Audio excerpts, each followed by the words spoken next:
Hi, this is a screencast-o-matic on persuasive speaking, which is chapter 16. Because it's a screencast-o-matic, you're going to see my screen and I'm going to control the PowerPoint. You need to turn on your volume so you can hear me, but you will not see me. This should be about 10 minutes long, okay?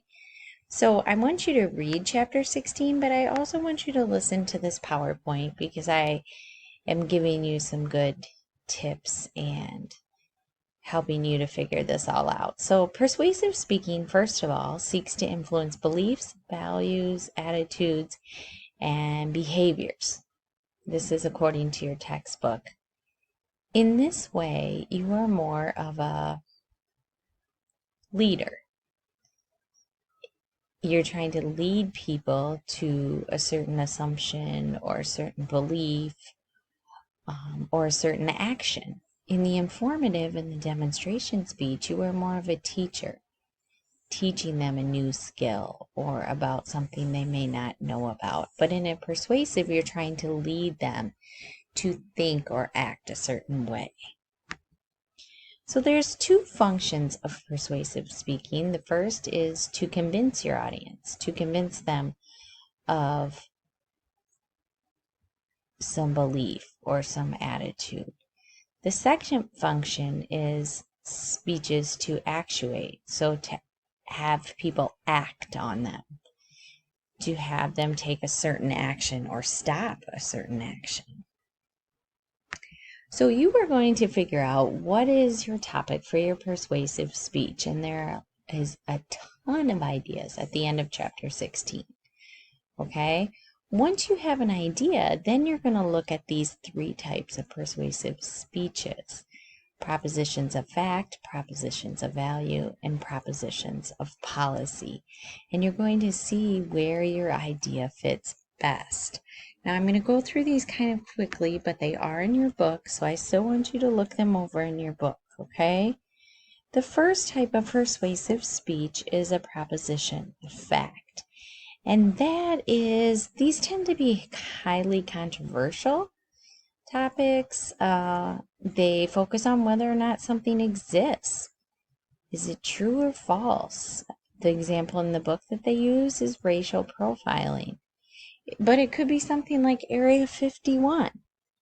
Some people believe that exists for certain reasons, and some people don't believe it's even there.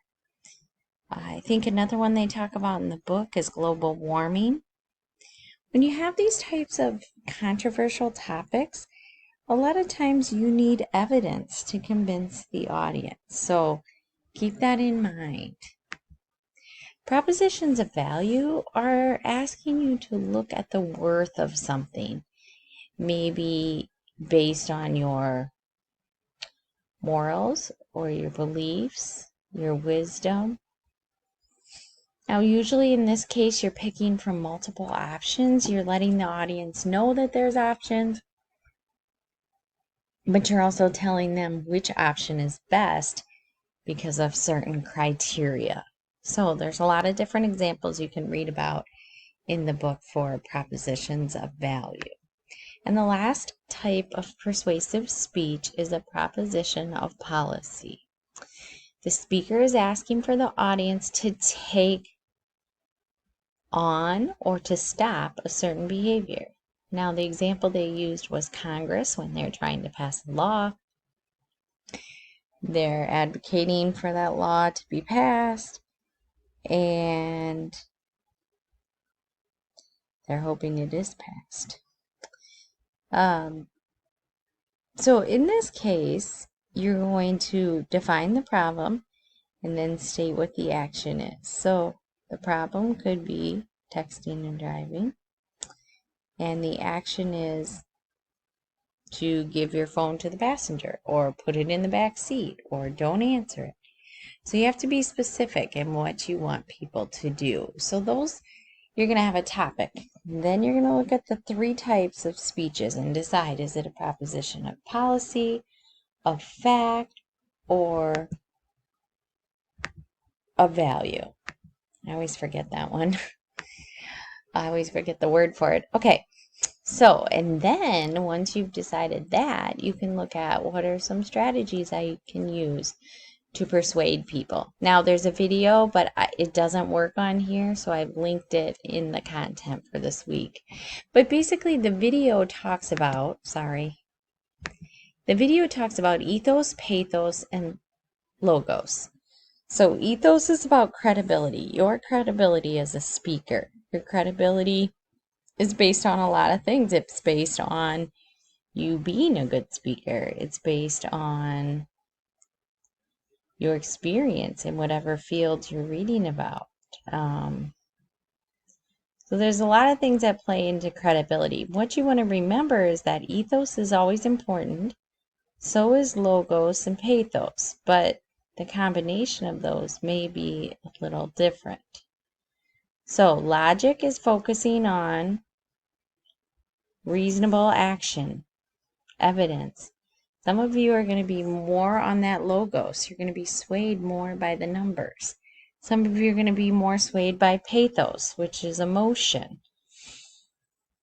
What research shows is that most people are influenced by both logos and pathos.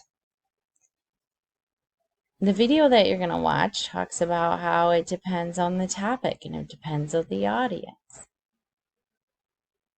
I think it depends on each person, but you're going to use some combination of these. So make sure you watch that video later.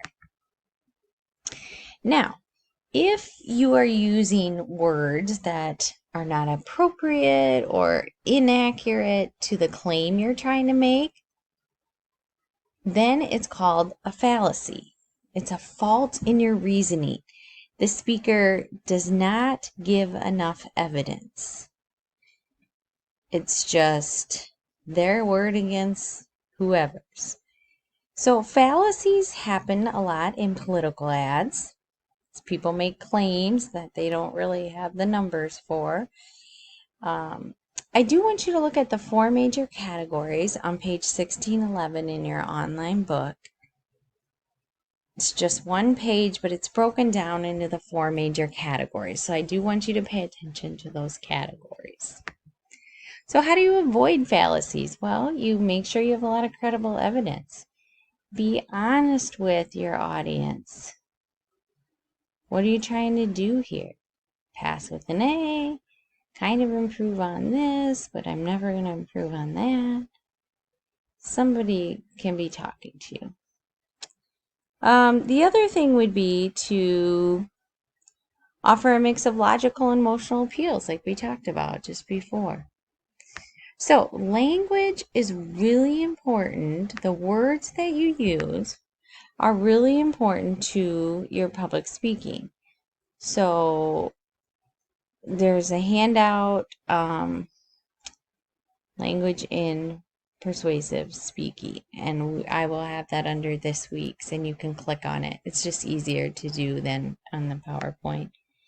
And then finally you have how do you organize your speech. So I have a topic, I've decided what type of speech it is, I've decided what kind of strategies I need to use. Now I'm going to write this down. And your book lists 4 or 5 different ways to organize a speech, but for the sake of simplicity, we're going to use Monroe's motivated sequence. It also tends to make the most sense to me. But you're going to want to know Monroe's 5 steps, and then I have the video, but I have listed it somewhere else for you to watch it separately. So again, this was a quick run through of chapter 16. We're going to be on it for a couple of weeks, so you will need to read it and be familiar with these things. So thanks for listening.